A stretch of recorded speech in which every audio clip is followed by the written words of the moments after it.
Welcome to Part 2 of Prior Written Notice Training. In this part, we are going to move into the pieces of the PWN, practical application, and some examples and practice scenarios. When crafting a prior written notice, it's essential to cover all 7 key components for clear, transparent, and legally compliant communication. This process ensures parents are informed and empowered to participate in decisions regarding their child's education.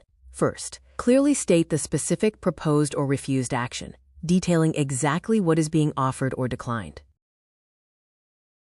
Second, the PWN explains the reasoning behind the proposed action or refusal, linking it to the student's needs and goals, ensuring transparency.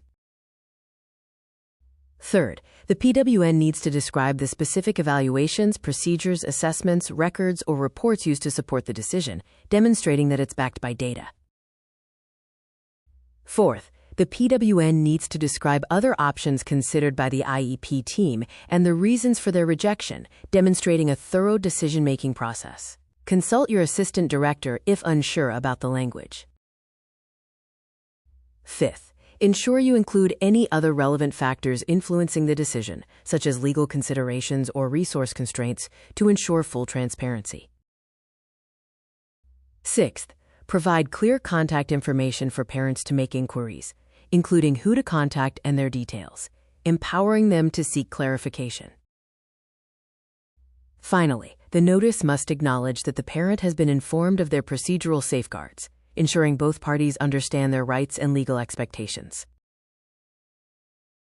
A PWN must be given to parents a reasonable time before the agency implements the action or refusal, but after the decision has been made. This allows parents sufficient time to consider the change and respond before implementation.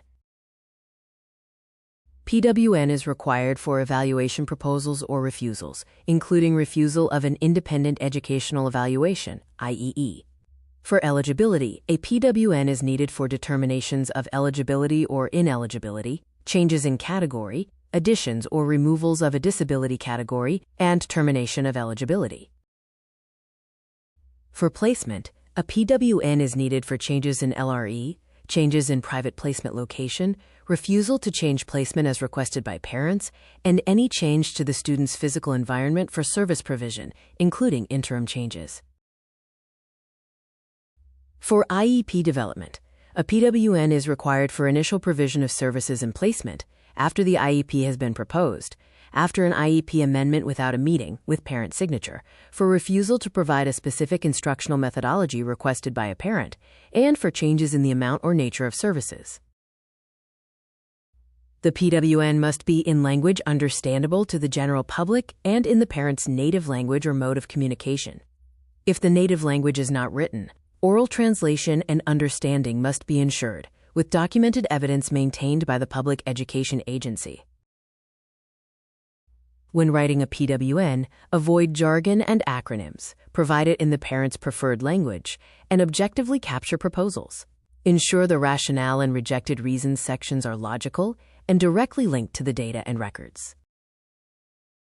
Please avoid typing NA in any boxes, writing no other factors considered, or no other options considered, using subjective language, or omitting direct responses to parent proposals. The PWN should clearly document rejected parent proposals to prevent misunderstandings. Team members tend to be friendly with parents, and parents might hesitate to push strongly for ideas they bring forward or assume that their ideas were adopted because of the social cues exchanged in the meeting. The PWN must make it clear if the team rejected a parent's proposal in order to avoid misunderstandings that persist and give rise to disputes later. If the parent did not provide input and nothing was rejected during the IEP meeting, you can state that the parent participated, the team reached consensus, and no other options were rejected.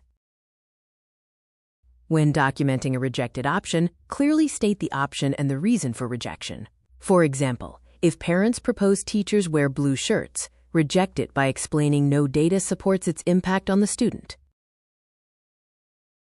The Other Factors Considered section includes information not directly incorporated into the IEP but relevant to the decision-making process, such as a parent's choice to enroll the student elsewhere, a family moving, or an interim plan awaiting new placement. Yes, in a proposal for initial identification, the PWN must include the proposed disability category to fully explain the decision to parents. Let's test your knowledge. Which 3 of these scenarios do not require a PWN? Seeking consent for evaluation, administration of state assessments, graduation with a regular diploma, discussion of the student at a student problem-solving team meeting, change in a student's class schedule, or termination of speech as a related service. The scenarios that do not require a PWN are 2. Administration of state assessments, 4. Discussion of the student at a student problem-solving team meeting, and 5. Change in a student's class schedule. Parent emailed school team and requested that formal assessment be moved up for her child. In response, the case manager spoke with the parent and explained the importance of data, stating interventions would be available through MTSS. Parent agreed to continue with MTSS and delay evaluation.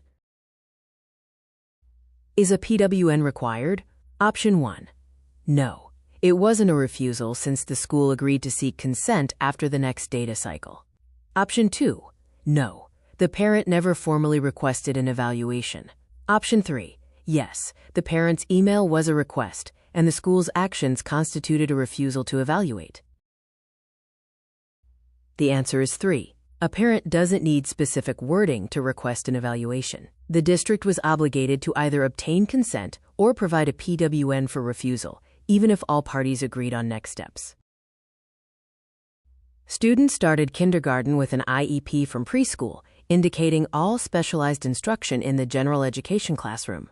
Due to behavioral difficulties, school staff provided constant adult supervision and center-based classroom support.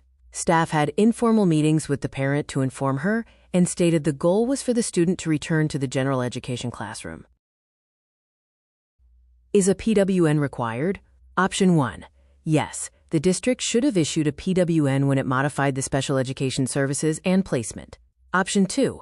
No, a PWN is only required if services are reduced or terminated. Option 3.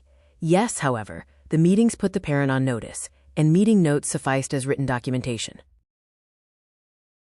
The answer is 1. Yes, the district should have issued a PWN when it modified the provision of special education services and placement. The failure to follow procedures impacted the parent's ability to participate, even if there was agreement. Formal IEP meetings and PWN documentation are necessary. We have job aids for specific scenarios, such as when a parent refuses consent for an initial evaluation or when a student is found ineligible for special education. You can also find helpful resources from Jeffco PWN guidance and CDE guidance. Thank you for your time today.